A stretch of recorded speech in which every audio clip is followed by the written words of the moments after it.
our mandated involvement in the transaction would go back 3 or 4 years now. The project itself was spawned in 2005 when the federal government of Nigeria embarked on their initiative to reform the power sector.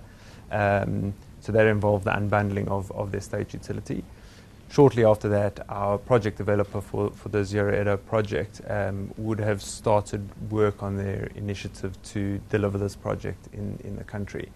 The challenge for us as deal makers is that at any point in time, if you put up a map of Africa and you lit up any project development initiative underway, there would be hundreds, if not thousands, of projects related to the energy space. And not all of them is viable.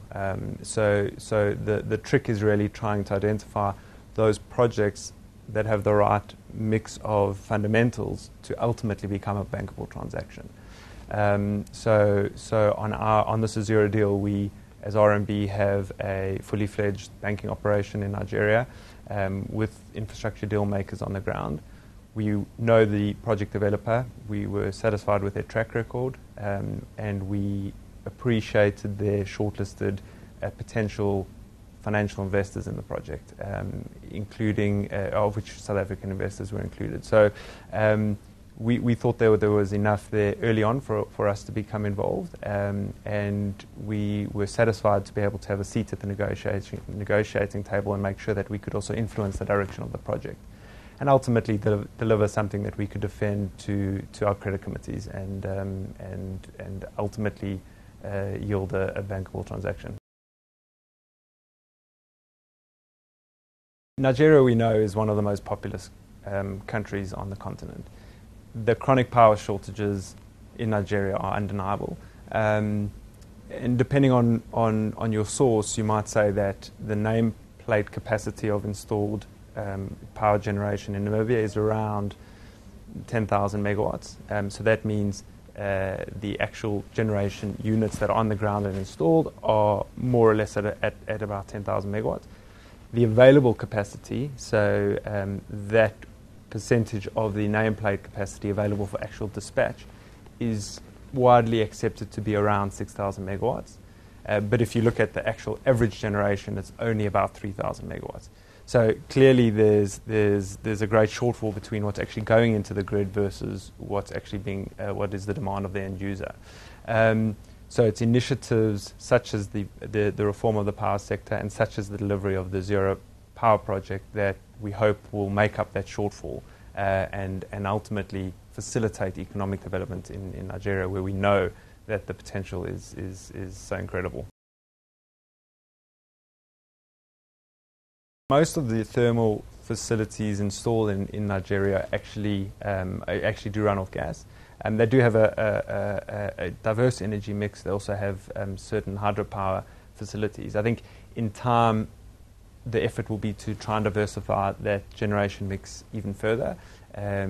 We've already seen recently a number of solar photovoltaic projects shortlisted in a separate program being run. I think the challenge with gas as a fuel source in Nigeria is not the availability of the gas, or not the existence of the gas. It's the processing facilities to actually take those molecules and process them in a way that is suitable for power generation. And I include distribution of those molecules to the generation facilities.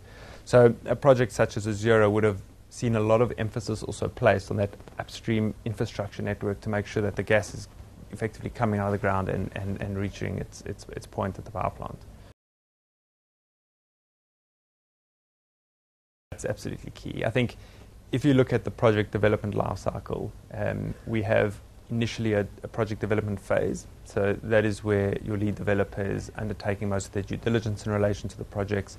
They're engaging state entities, various authorities, their private partners such as the financiers, shareholders, etc.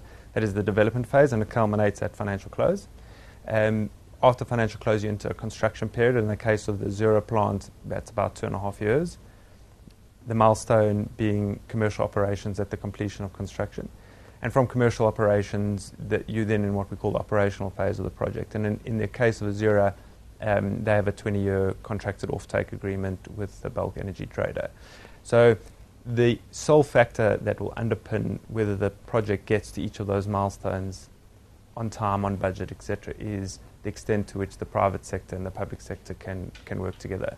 So it really is the political will of all the federal government entities to institute the necessary reform, develop the necessary frameworks that was a key success factor on this project. Absolutely. This Azura-Edo project is an enormous undertaking. It's a 450 megawatt gas-fired power plant. That's real utility scale infrastructure, and I think it's done a great job in establishing the framework for which other independent power producers can participate. But they won't all necessarily be in gas fire. Renewable energy is achieving improved traction, so we're likely to see a lot more success, not just in South Africa, but across the continent in that space.